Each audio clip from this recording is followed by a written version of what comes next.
Praise the lord. ఈరోజు దేవుని వాగ్దానము,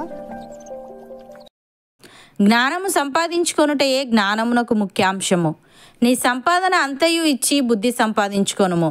దాన్ని గొప్ప చేసిన ఎడల అది నిన్ను హెచ్చించును, దాన్ని కౌగిలించిన ఎడల అది నీకు ఘనతను తెచ్చును.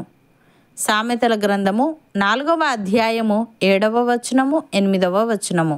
సహోదరి సహోదరులారా, నిజమైన జ్ఞానానికి ఎంతో ప్రభావం ఉంది.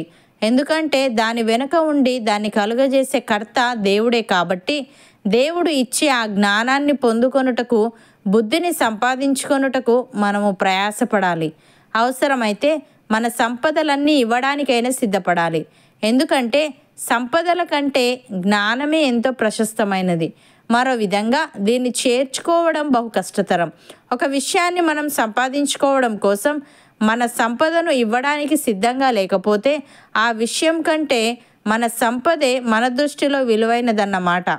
అలాంటప్పుడు మనం అంత తక్కువగా ఎంచిన దాన్ని దేవుడు మనకెందుకు ఇస్తాడు? భక్తుడు ఈ విధంగా అంటున్నాడు, జ్ఞానము స్వాస్థ్యమంతా ఉపయోగము, సూర్యుని క్రింద బ్రతుకు వారికి అది లాభకరము. జ్ఞానము ఆశ్రయాస్పదము, ద్రవ్యము ఆశ్రయాస్పదము. అయితే జ్ఞానము దాన్ని పొందిన వారి ప్రాణమును రక్షించును. ఇదే జ్ఞానము వలన కలుగు లాభము. దేవుని క్రియలను ధ్యానించుము. ఆయన వంకరగా చేసిన దానిని ఎవడు చక్కపరచునో? సుఖదినమునందు సుఖముగా ఉండుము, ఆపద్దినమునందు యోచించుము.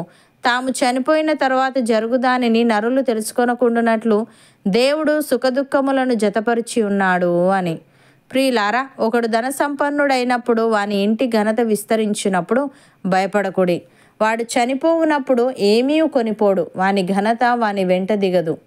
నీకు నీవే మేలు చేసుకొంటివని మనుష్యులు నిన్ను స్తుతించినను, తన జీవిత కాలముననొకడు తన్ను పొగడుకొనినను అతడు తన పితరుల తరమునకు చేరవలెను. వారు మరి ఎన్నడూను వెలుగు చూడరు. ఘనత నొంది ఉండి బుద్ధిహీనులైన వారు నశించు జంతువులను పోలి ఉన్నారు.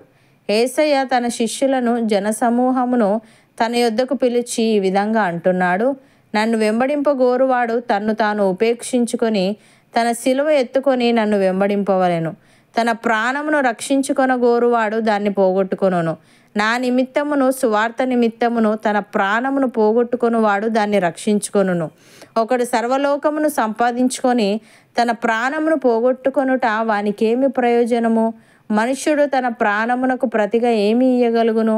వ్యభిచారమును పాపమును చేయు ఈ తరము వారిలో నన్ను గూర్చియు నా మాటలను గూర్చియు సిగ్గుపడు వాడెవడో వానిని గూర్చియు మనుష్య కుమారుడు తన తండ్రి మహిమగలవాడై పరిశుద్ధ దూతలతో కూడా వచ్చినప్పుడు సిగ్గుపడునని చెప్పెను.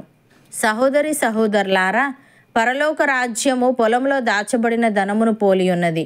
ఒక మనుష్యుడు దాన్ని కనుగొని దాచిపెట్టి అది దొరికిన సంతోషముతో వెళ్ళి తనకు కలిగినదంతయు అమ్మి ఆ పొలమును కొనును. మరియు పరలోక రాజ్యము మంచి ముత్యములను కొన వెతుకుచున్న వర్తకుణ్ణి పోలి ఉన్నది. అతడు అమూల్యమైన ఒక ముత్యమును కనుగొని పోయి తనకు కలిగినదంతయు అమ్మి దాన్ని కొనును.